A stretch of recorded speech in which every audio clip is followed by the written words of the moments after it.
Hey guys, this is Nikhil. Welcome to my YouTube channel. इसके पहले वाली वीडियो में हमने प्रॉब्लम नंबर 1 सॉल्व की थी, point load and simply supported beam.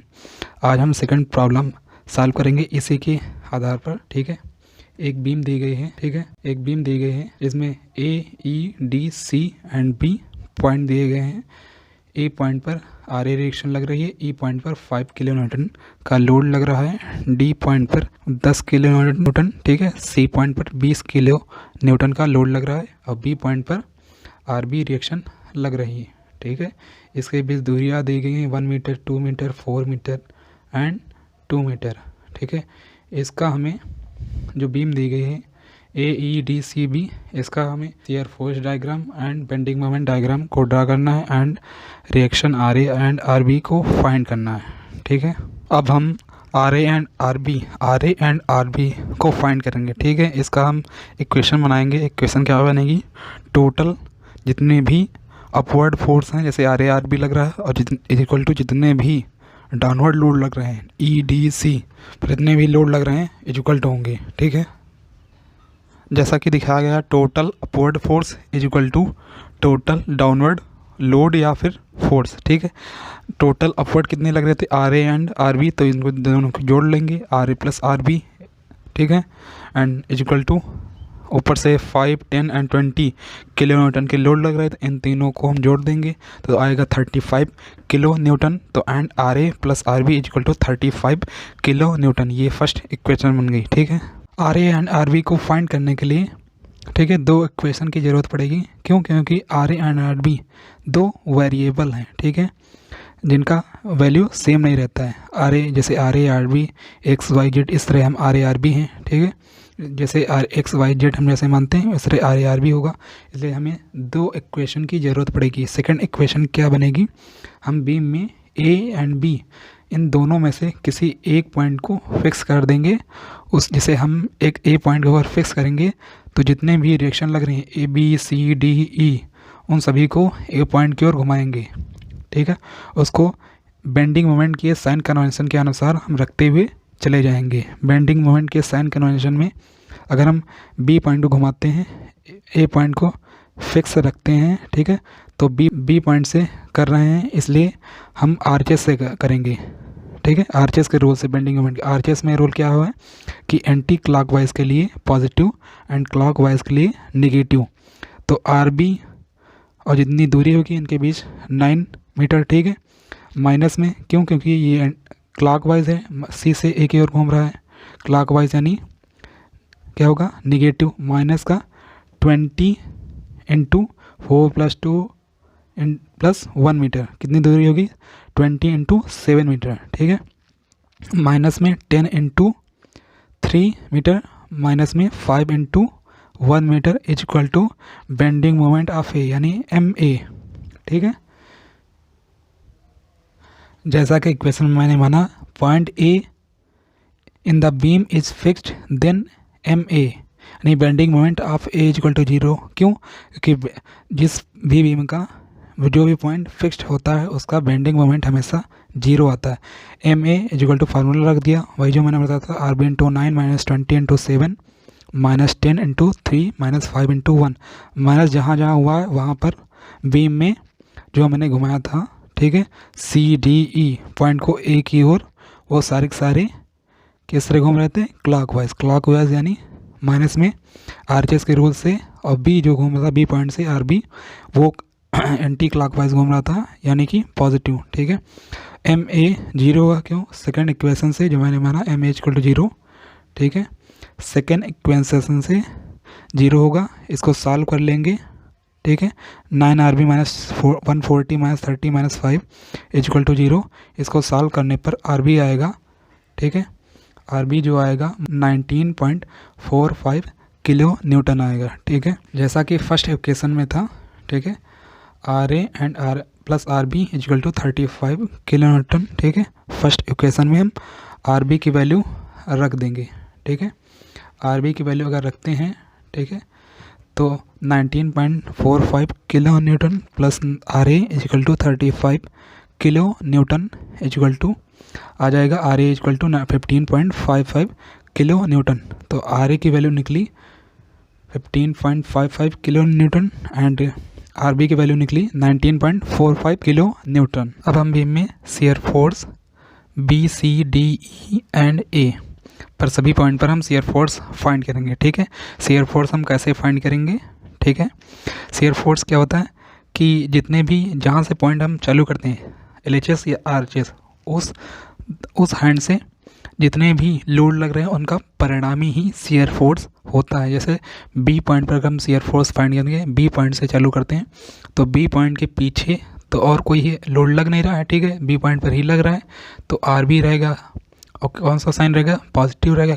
ये देखिए बीम के लिए शियर फोर्स का साइन कन्वेंशन दिया गया है। ठीक है, जैसे RHS में नीचे से जितने लोड लग रहे हैं उनके लिए पॉजिटिव होता है और ऊपर से जितने लग रहे हैं माइनस होता है। ठीक है, RHS साइड से एंड LHS साइड से जितने भी नीचे से ऊपर की ओर लग रहे हैं, ठीक है, जितने अपवर्ड फोर्स लग रहे हैं सारे के सारे निगेटिव होंगे। जस्ट RHS का उल्टा, जैसे इसमें पॉजिटिव था इसमें निगेटिव होगा, इसमें निगेटिव है तो इसमें पॉजिटिव होगा। ठीक है, RHS LHS का उल्टा होता है। हम RHS रूल से कर रहे हैं तो नीचे से जितने भी रिएक्शन लगेंगे, ठीक है, सारे के सारे पॉजिटिव होंगी। ऊपर से जितनी रिएक्शन लगेंगी सारे के सारे निगेटिव होंगी। तो शियर फोर्स एट बी पर अगर फाइंड करेंगे तो आर बी जितना निकला था उसकी प्लस आर बी लिखेंगे। आर बी 19.45 निकला था तो प्लस 19.45। ठीक है, शियर फोर्स एट सी तो जितने बी से लेकर के सी तक जितने भी लोड लग रहे हैं, ठीक है, जितने फोर्स लग रहे हैं उनका परिणामी होगा। ठीक है, यहाँ से बी से सी तक लग रहा है, आर बी लग रहा है 20 लग रहा है। ठीक है, तो आर बी प्लस होगा, क्यों? क्योंकि नीचे से लग रहा है 20, ऊपर से नीचे लग रहा है, ये माइनस होगा जैसे साइन कन्वेंशन बताया।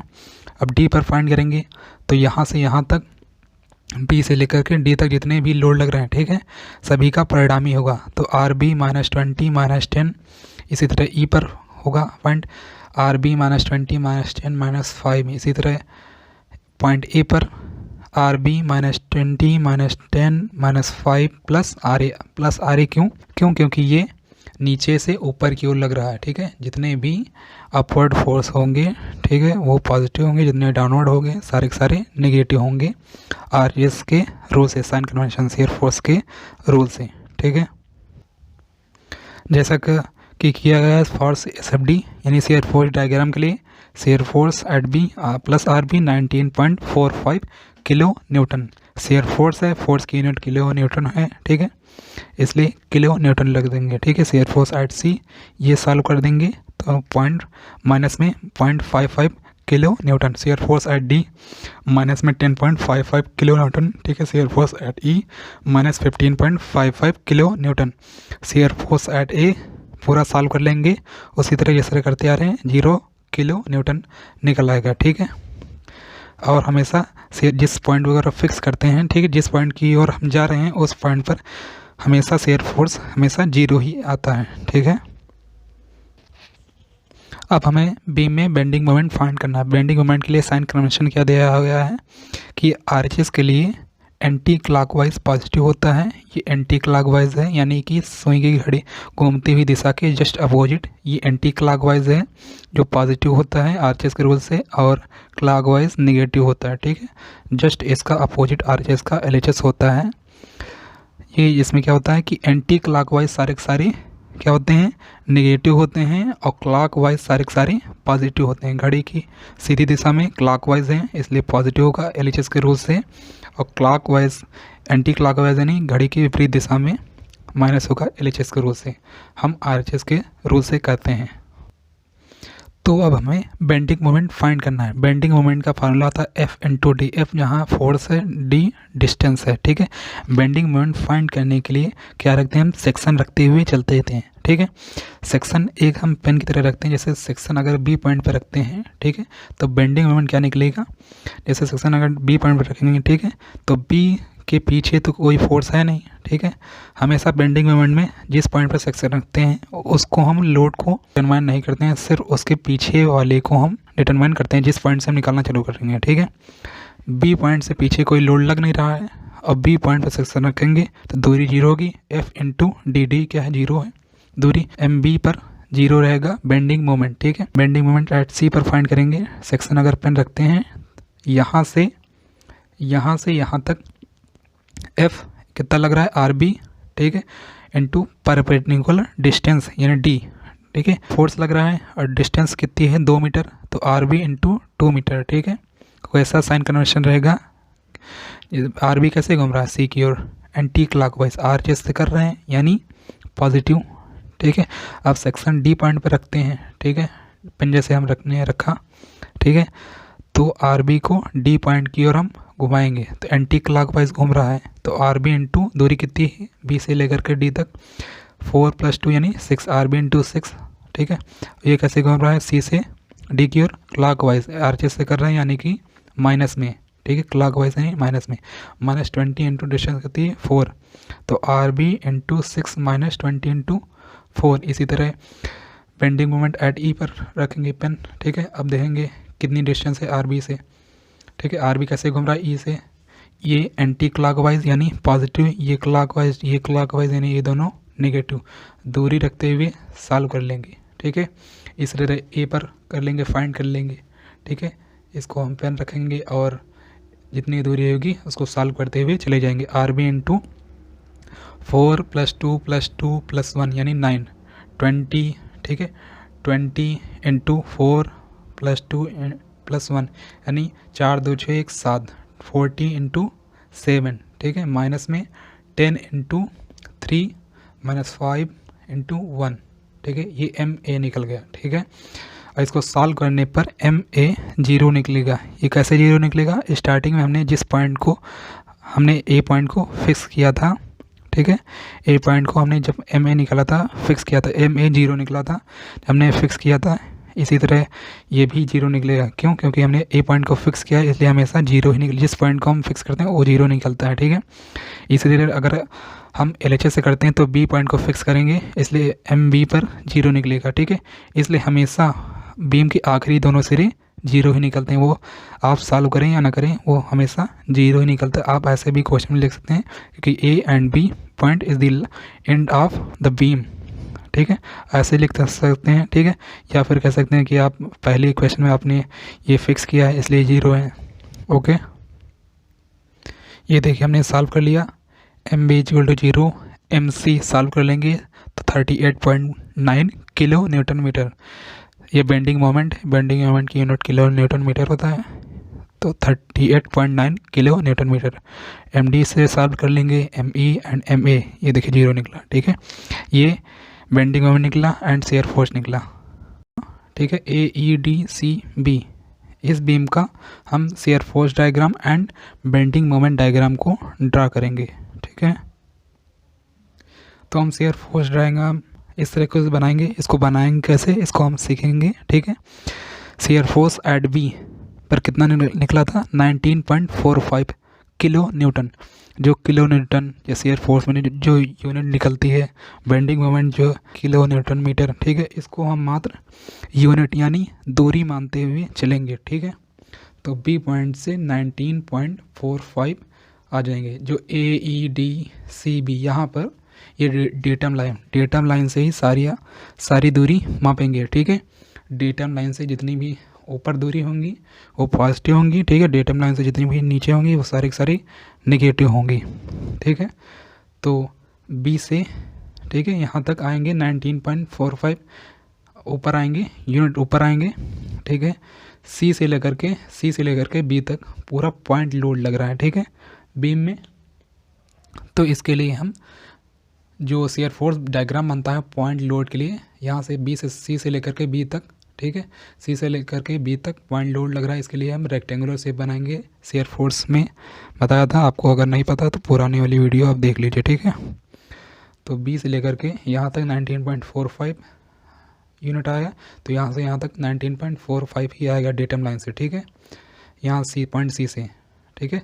तो पूरा रेक्टेंगुलर शेप तभी तो बनेगा क्योंकि सी एंड बी दूरी और ये दूरी जब सेम होगी, और ये एंड ये और ये जब दूरी सेम होगी, ठीक है, तभी रेक्टेंगुलर शेप बनेगा, ठीक है। इस तरह रेक्टेंगुलर शेप बना लेंगे, ठीक है। शेयर फोर्स एट सी पर कितना निकला था 0.55, ठीक है। माइनस में इतनी होंगी, डेटम लाइन से सारी की सारी नीचे बनाएंगे। ठीक है, जो हम ये यूनिट लेते हैं, ठीक है, इसको मानते हुए चलेंगे कि इतनी दूरी पर ये है। ठीक है, लेकिन ये ज़रूर देखते हैं कि 0.55 अगर है तो 19.45 के बराबर ना पाए। जितनी दूरी अगर हम इतनी ली हैं, ठीक है, उसके थोड़ा कम ज़रूर हो। ठीक है, ताकि सारी दूरियां हम आसानी से दिखा सकें। ठीक है, तो डेटम लाइन से नीचे आएंगे, ठीक है, पॉइंट सी से उसके सीध में, इस सीध में 0.55 आ जाएंगे। ठीक है, यहाँ से यहाँ तक 0.55 होगा। क्यों? कि इसके बीच रेक्टेंगुलर शेप बनेगा। डी से लेकर सी तक कैसा है, डी से लेकर के सी तक पॉइंट लोड ही लग रहा है 10 एंड 20 किलो न्यूटन। ठीक है, इसलिए यहाँ तक रेक्टेंगुलर शेप। अब शेयर फोर्स एट डी जो 10.55 लग रहा था माइनस में, इसलिए यहाँ तक आ जाएंगे। ठीक है, माइनस प्लस का ज़रूर ध्यान रखेंगे। ठीक है, 10.55 इसलिए वैसे करेंगे रेक्टेंगुलर शेप बनाने के लिए। डी से लेकर के ई तक पॉइंट लोड लग रहा है, इसलिए यहाँ तक रेक्टेंगुलर शेप। फिर ऊपर आ जाएंगे 15.55 शेयर फोर्स एट ई था, यहाँ डेटम लाइन से शेयर फोर्स नापेंगे। ठीक है, दूरी तो 15.55 यानी 10.55 से ऊपर। ठीक है, तो यहाँ से यहाँ तक फिर से रेक्टेंगुलर शेप बनाने के लिए ए से ई तक पॉइंट लोड दिया है। ठीक है, इसलिए हम रेक्टेंगुलर शेप बना देंगे। अब शेयर फोर्स एट ए 0 दिया था, इसलिए इस रेखा को नीचे लाएंगे। शेयर फोर्स एट ए 0, ये रेखा बन गई।